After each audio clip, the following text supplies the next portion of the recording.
आज बात करेंगे नक्स भूमिकाओं के बारे में। इस वीडियो में जानेंगे नक्स भूमिका मेडिसिन के अंदर मेजर इंग्रेडिएंट क्या है, क्या इसके मेजर यूज होते हैं, नेचुरल सोर्सेज क्या है, ये कितना इफेक्टिव होता है और किस किस कंडीशन में पेशेंट को लेना चाहिए। तो वीडियो के अंत तक बने रहिए। दोस्तों, मेडिसिनल सोर्सेज की बात करूँ इस मेडिसिन के, तो कुचला का एक वृक्ष होता है, उसके बीजों का इसमें इस्तेमाल किया गया है।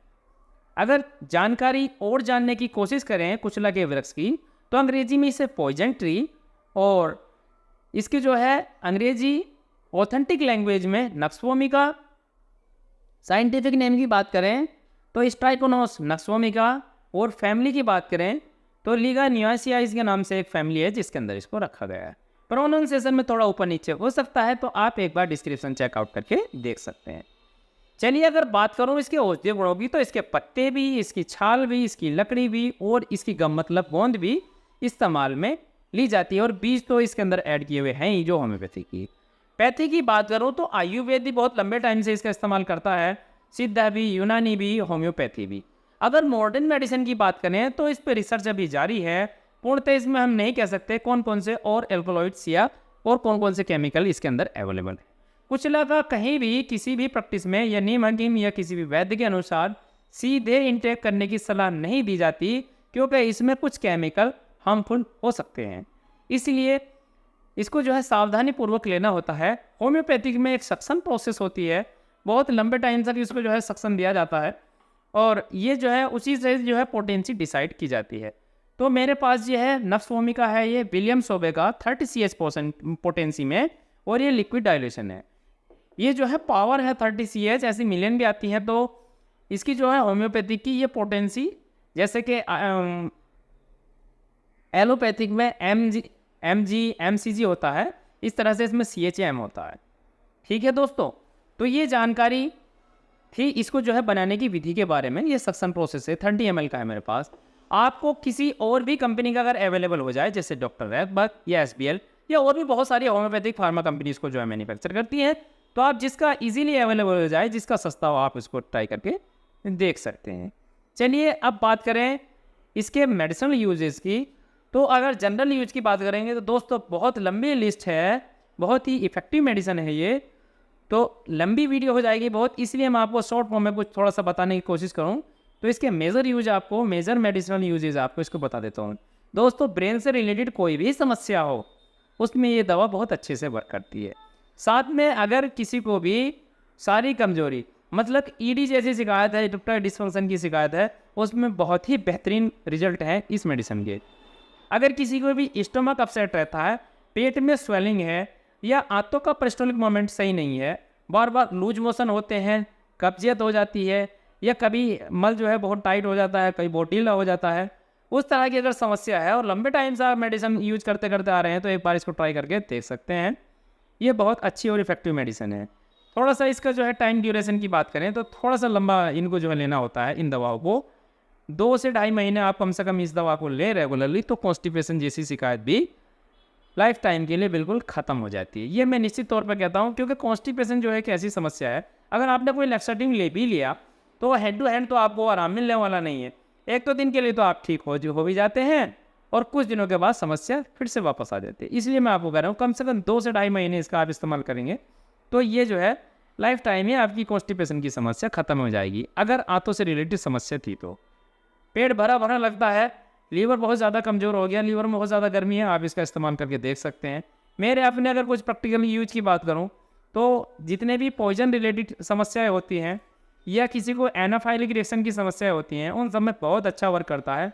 और जनरली अगर साइड इफ़ेक्ट की बात करें तो बहुत सारी मेडिसिनों के साइड इफ़ेक्ट होते हैं, उन सबको कम करने के लिए हम इसको रेगुलर 21 दिन उपयोग कराते हैं, और बहुत जल्दी ही पेशेंट जो है सारी चीज़ों के जो उसके अंदर बॉडी में टॉक्सिन थे वो निकल जाते हैं, क्योंकि ये खुद टॉक्सिन से मेडिसिन तैयार की गई। अगर बात करो लेटेस्ट फार्माकोलॉजी और लेटेस्ट फार्माकोग्नोसी के हिसाब से, तो इसके अंदर बहुत सारे एल्कोलॉइड्स जैसे एफिडिन, नेबुलिन, और साथ में ही स्ट्रेकेनिन, ब्रूसिन, प्रोटेड, और कुछ मात्रा में इसमें जो है गम या कह लीजिए आप गोंद मिलती है। तो इसमें जो है इसके बीजों का इस्तेमाल किया गया है। स्पेशली बात करें तो स्टाइकेनिन का इसमें इस्तेमाल किया गया है। ये बिल्कुल सेफ मेडिसिन है, इसके कोई भी हार्मफुल इफेक्ट अब इस मेडिसिन के अंदर, क्योंकि मेडिसिन है ये, तो इसमें ये डायरेक्ट अगर कुचला को आप इस्तेमाल करते तब कोई दिक्कत हो सकती थी, बाकी इसमें आपको कोई समस्या नहीं है। वैसे इसको मैं कभी भी आपको ऐसे ही डायरेक्टली लेने की सलाह नहीं देता, आप किसी भी फिजिशियन से पता कर लीजिए या केमिस्ट या किसी फार्मासिस्ट से सलाह करके ही इसकी जानकारी जुटा के ही आप इसका इस्तेमाल करें, क्योंकि डोज कैलकुलेट करना बहुत ज़्यादा ज़रूरी है। और एक अगर सही इफेक्ट लेना है बॉडी के अंदर तो उसकी सही डोज का हमें पता होना चाहिए।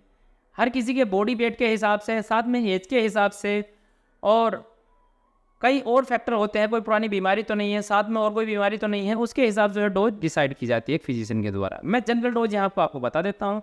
तो इसकी 1 से 2 बूंद गुनगुने पानी के साथ लेनी होती है। उसमें मतलब गुनगुने पानी में या तो उसको 2 ड्रॉप इसकी डाल दो और उसे जो है पी लेना होता है, या फिर एक काम करें कि इसको डायरेक्टली इसका ढक्कन खोलें और जीभ पे 2 बूंद जो है टपका लें इसकी, और उसके बाद गर्म पानी या हल्का गुनगुना पानी इसका इस्तेमाल करें। लेकिन चिल्ड वाटर का बिल्कुल इस्तेमाल ना करें, ना ही इसको जो है जो तुम्हारा फ्रिज का पानी है उसका इस्तेमाल करें। अगर नहीं भी है सादा पानी का आप एक बार इस्तेमाल कर सकते हैं, लेकिन ठंडा पानी बिल्कुल ना लें इस दवा के साथ, वरना इसका कोई भी फ़ायदा नहीं होने का, साथ में नींद और आएगी। ये जो है क्योंकि बहुत सारे इसमें एल्कोलॉइड इसके अंदर होते हैं, और अभी भी रिसर्च जारी है कुचला के वृक्ष के बारे में, जैसा कि मैंने आपको बताया। कैसे लेने का तरीका सही क्या है, तो रात को सोते टाइम खाना खाने के कम से कम आधा घंटे के बाद इस दवा की डायरेक्ट 2 बूंद आप जीभ पर टपका लीजिए अगर एक एडल्ट पेशेंट है तो, और उसके बाद जो है आधे घंटे या 20 मिनट के बाद जो है 1 गिलास गुनगुना पानी पी लीजिए, सबसे अच्छा रिजल्ट पाने के लिए। सुबह भी ऐसा ही करना, मॉर्निंग में डायरेक्टली जीभ पे इसको जो है 2 बूंद टपका लेनी है, और उसके बाद 1 गिलास पानी पी लेना है आधे घंटे के अंदर से 20 मिनट तो कम से कम गैप हो, ताकि ये दवाई अच्छे से हमारे शरीर में वर्क करे। क्योंकि ये इसमें जो है सेंसिटिविटी रिएक्शन होने के चांसेस होते हैं, इसलिए किसी भी और मेडिसिन के साथ में खाने के साथ लेने की सलाह नहीं दी जाती। तो ये है इसके डिज़ायर इफेक्ट लेंगे, सही डोज और सही समय। अगर बात करें कितने बॉडी वेट पे ये 2 बूंद इसकी देनी होती है, तो अगर 50 kg के अबव है पेशेंट तो आप इसकी 2 बूंद दे सकते हैं। अगर 35 से नीचे है उसका वजन, तो फिर आप जो है इसकी 1 ही बूंद दें शुरू में, बाद में धीरे धीरे करके जो है उसकी जो 2 से 3 बूंद तक भी आप इसको ला सकते हैं। अगर बच्चों की बात करें तो बिल्कुल ये मेडिसिन ना दें। प्रेगनेंसी की बात करें तो बिल्कुल भी अवॉइड करें इस मेडिसिन को। अगर ज़्यादा अच्छा लगे तो आप जो है इसको जो है 2 महीने रेगुलर इस्तेमाल करें, आपको कॉन्स्टिपेशन की शिकायत ख़त्म हो जाएगी। क्योंकि हमारी आंतों का पेरिस्टोलिक मूवमेंट सही ना होने के कारण ही ये कब्जे जैसी समस्याएं होती हैं। तो दोस्तों ये जानकारी थी clear cut nux vomica 30CH के बारे में। उम्मीद करता हूँ आपको जानकारी अच्छे से समझ आएगी। जानकारी अच्छी लगती है तो वीडियो को एक लाइक कर दें, चैनल पर नए हो तो एक सब्सक्राइब कर दें। मैं मिलता हूँ किसी नए वीडियो में नए टॉपिक के साथ, तब तक चैनल को विजिट करते रहें।